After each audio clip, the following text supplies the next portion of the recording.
Rebirth is the newest old album from legendary Cebu band Urbandub.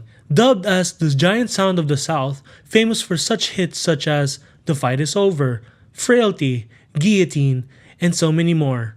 No doubt that they have influenced a generation of Filipino musicians. That includes me. I used to love me some Urbandub back in the day. But listening to this re-recorded album makes me think of a few things. Why re-record this album? And why not just make new music instead? I'll be straightforward here. This re-recorded album is not the greatest. The songs aren't that memorable to begin with, to be honest. The lyrics are somewhat cringe. It feels like a creepy, edgy, nihilistic teenager wrote some of the lyrics, especially in the songs Picture and Apart. I have your picture that you never gave. What does that mean, Gabby? Did you steal someone's picture and crept it in the dark? Why would you ever write that and think it was cool? And what happened to Lalay's bass? I can only hear it when it's quiet. But when the big choruses come in, I don't hear the bass. The guitars are loud but not in a good way. Just because you're dubbed as the giant sound doesn't always mean a good thing. One example is Eating Me, the reggae-inspired song, or the dub basically.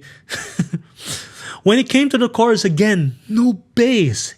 It feels like I'm listening to the modern version of the Injustice for All album by Metallica because there's no bass. Urbandub are usually fantastic when it comes to their riffs because of the Deftones influence. So much so that it makes you want to headbang. But I never got that feeling of wanting to headbang. Though the gent guitar in some parts in Apart were pretty slick. As much as they improved the album, the only improvement I can see was the drums.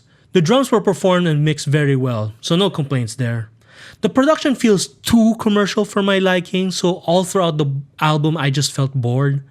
I know their goal was to re-record this album as close to the original as possible with more creative liberties, but I think it fails on that part and they just made it heavier just because they can. Cause listening to the old album, at least there was some kind of indie charm to it. Now it's like one of those new albums from a previously famous alt-rock band in the 90s that tried to write new music in 2023 but lost their luster. I don't recommend this album, honestly. 1 out of 10. But that's all just opinion. What do you think? What do you guys think? Let me know in the comments. Subscribe to this channel. And yeah, goodbye. Enjoy.